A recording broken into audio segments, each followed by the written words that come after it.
तो एजाज साहब तनी हुई रस्सी तो है, मगर हम ये जानना चाहते हैं कि क्या हमें अंदाज़ा था कि हम इस तरफ जा रहे हैं। ज़ाहिर है एक जो हमारी फॉरेन पॉलिसी का झुकाव आहिस्ता आहिस्ता लग रहा था वो चीन और देन रूस की तरफ था, और अमेरिका ने तो हमें हमेशा की तरह जैसे कहते हैं कि डिसोन कर दिया, और अफ़गान वॉर के बाद तो ख़ासी सर्द मोहरी का उन्होंने मुज़ाहरा भी किया।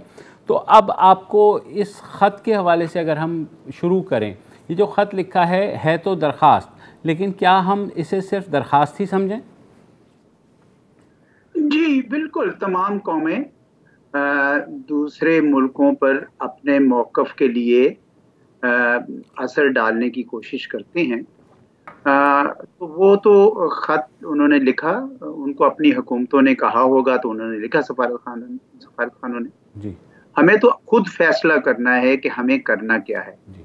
और मैं समझता हूँ कि अभी तक जो हमारी पोजीशन ली गई है वो ये कहा गया कि जी हम एस्केलेशन नहीं देखना चाहते, यानी डी एस्केलेट हो जाए, मामला थोड़ा नीचे आए और पीसफुल सेटलमेंट हो, पुरअमन तरीके से इसको हल करने की कोशिश।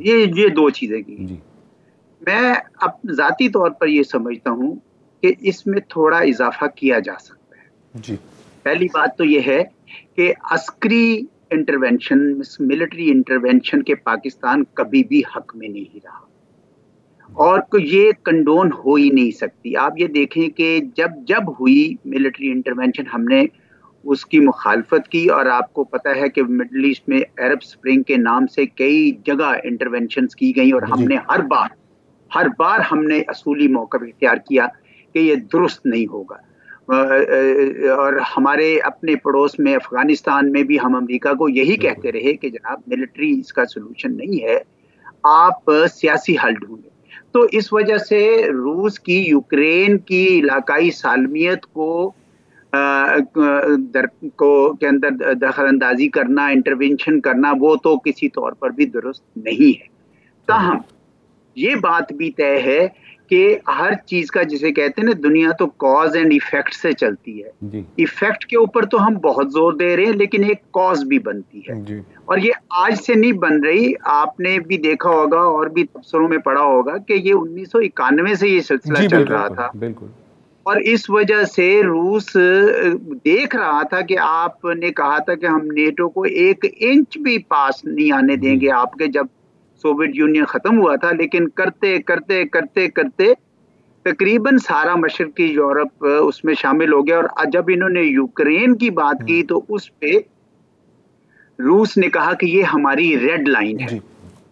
अच्छा, अब ये कोई ऐसी अचंभे की बात रूस ने नहीं की। उसकी वजह यह है कि अगर आपको याद हो 1962 में जब सोवियत यूनियन ने क्यूबा में मिसाइल लगाने की कोशिश की तो अमेरिका ने बड़ा सख्त रद्द-ए-अमल दिया, और क्यूबन मिसाइल क्राइसिस मशहूर है कि बहुत बड़ा बहरान आ गया था। तो इसी वजह से कि उनको ये महसूस हुआ कि हमारे सिक्योरिटी इंटरेस्ट जो हैं वो खतरे में पड़ गए।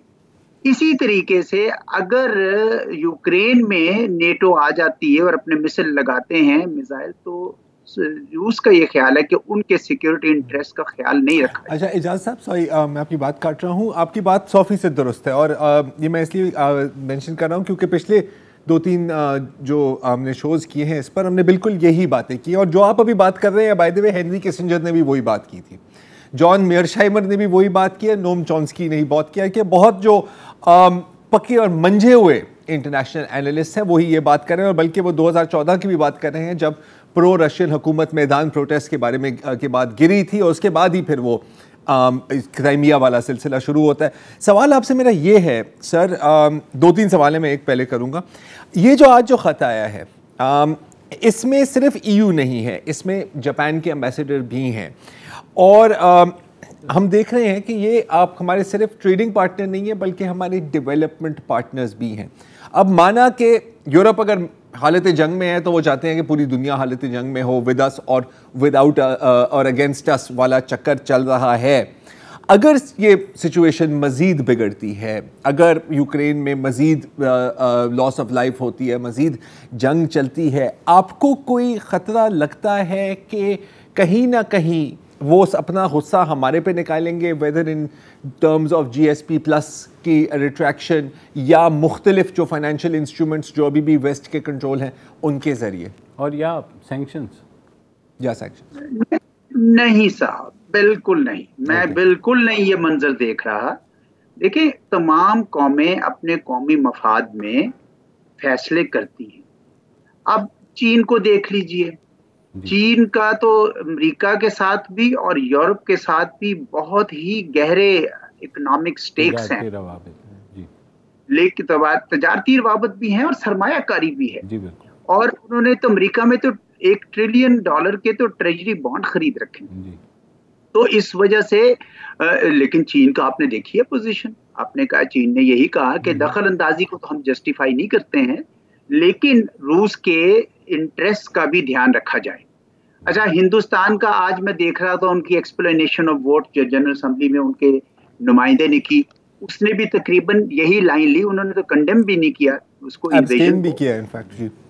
جی، تو لیکن ان دونوں نے ایبسٹین کیا. تو کیا مغرب اب ہندوستان کے ساتھ کوئی بڑی سخت گیر ہو جائے گا کہ بھائی ہندوستان نے ایبسٹین کیوں کیا، ہماری بات کیوں نہیں مانی؟ ایسا نہیں ہوتا. تمام قومیں اپنے مفاد میں دیکھتی ہیں اور اگلے بھی سمجھتے ہیں اس بات کو.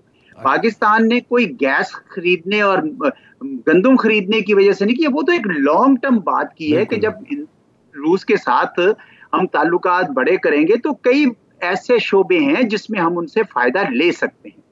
اور مغرب کو بھی اس بات کا بڑا اندازہ ہے کہ اگر انہوں نے روس پہ سینکشن زیادہ لگائیں اور چین پہ بھی تھوڑی سختی کرنے کی کوشش کی تو یہ روس اور چین کا ایک ایسا اتحاد بن سکتا ہے جس سے پوری دنیا کی معیشت کو بھی مسائل آ سکتے ہیں، اور خصوصاً یورپ کو، جہاں پہ لارج مینوفیکچرنگ چین کے ساتھ جڑی ہوئی گلوبل سپلائی چین کا حصہ ہیں.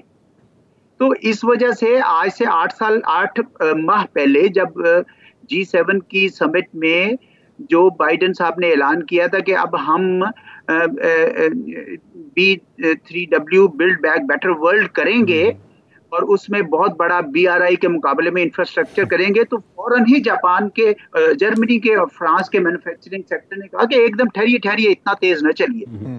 تو اس وجہ سے ان کی آپس میں اتنی اکنامک انٹرڈیپینڈنس ہے، تو صرف رہ جائے کہ پاکستان ہی ہے جس پہ سارا دباؤ ڈالا جائے. اب یہ سوال ہے نا سر اعجاز صاحب، ناؤ ایف آئی مے پلے ڈیولز ایڈوکیٹ ہیئر ایک منٹ کے لیے. آپ نے مثال دی اور آپ نے بالکل درست مثال دی. آپ نے مثال دی چین کی جس نے ایبسٹین کیا UNSC ووٹ میں، آپ نے مثال دی انڈیا کی جس نے بھی ایبسٹین کیا. آج میں دیکھ رہا تھا کہ یہ جو خط ہے جو ہمیں لکھا گیا ہے، کیا بھارت کو بھی ایسا کوئی خط لکھا گیا تھا؟ اور مجھے ایسی کوئی چیز نہیں ملی. ایک بنیادی فرق یہاں پر یہ ہے، آپ نے بات کی کہ لنکنگ آف اکانومیز، چائنا کے جو ٹریجری بانڈز US کے خریدے ہوئے ہیں، ان کے پاس ایک کیپیسٹی ہے جو شاید ہمارے پاس نہیں ہے.